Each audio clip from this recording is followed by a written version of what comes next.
Bonjour, nous sommes à la deuxième journée de la semaine de l'inclusion proposée par l'Appel en partenariat avec l'Institut Saint-Joseph. Les élèves ont pu profiter hier d'un ensemble d'animations, dont le théâtre forum proposé par la compagnie Un Poisson en avril, ou encore le spectacle Du pareil au même proposé par la compagnie La Fabrique des Histoires. Cette représentation est également au programme ce mardi.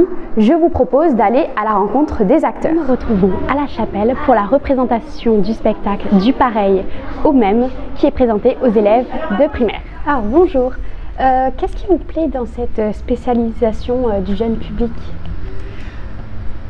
C'est le développement, ça veut dire c'est un public qui est en plein développement. Donc tout est intéressant, il y a une grosse liberté sur le plateau. On peut tout aborder, ils prendront tout. C'est un public exigeant et en même temps très riche. Ils sont au top au niveau cognitif, au niveau corporel. D'accord. Ils adhèrent. Mais vous n'avez pas peur du manque de maturité Oui, des fois, c'est pas la peur, mais c'est le trac, ouais. Ouais, bien sûr, on a peur que ça marche pas, que ça soit pas bien adapté, que ça réponde pas vraiment à leurs besoins. Mais on avance par essai-erreur. On se dit tiens, ça serait chouette de voir si à cet âge-là, ça colle bien avec cette proposition-là. Donc les couleurs, les formes, les chansons, le vocabulaire, tout, le rythme en fait, le rythme. Okay. Le rythme. Et cette pièce, du coup, elle est composée, ce spectacle est composé de 3 pièces. Pourquoi vous avez choisi celle-ci en particulier? Parce que à la base, on voulait travailler sur la différence. Et donc on a fait 3 histoires qui ne se traitent pas de la même manière. Le premier,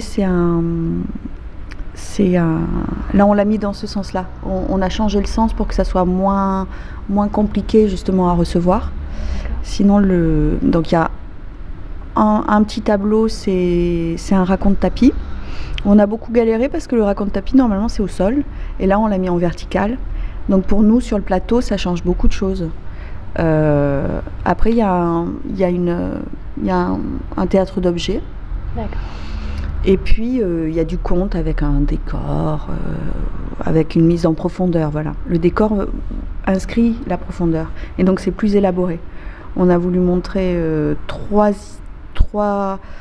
manières de faire qui appartiennent toutes à la scène, au spectacle de la scène, aux arts de la scène, et puis 3 manières de communiquer. Un où il n'y a que des borborismes, où il n'y a pas de dialogue, où il n'y a pas de mots.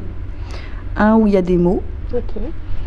Et un où il y a le corps, où justement les personnages sont incarnés.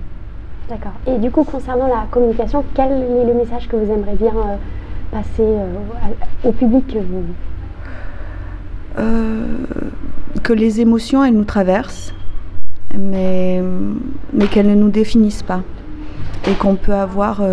et que le plus important, c'est de se sentir défini. De pouvoir dire je suis malgré toutes les... Enfin, je suis avec l'autre, je suis en lien avec l'autre, mais que les émotions, elles ne nous définissent pas, elles nous traversent. Et dans la vie, des fois, il y a des super émotions et des fois, il y en a des moins bonnes. D'accord. Mais il faut communiquer, voilà. Il faut communiquer. Et il faut Le message, c'est d'être bien avec soi, d'être bien avec les autres. Enfin, la petite enfance, c'est ça. Le gros de la petite enfance, c'est qu'est-ce qui se passe sur scène, c'est leur apprendre à communiquer. Voilà. D'accord. En gros. Merci pour vos réponses. Merci à vous, Lucille.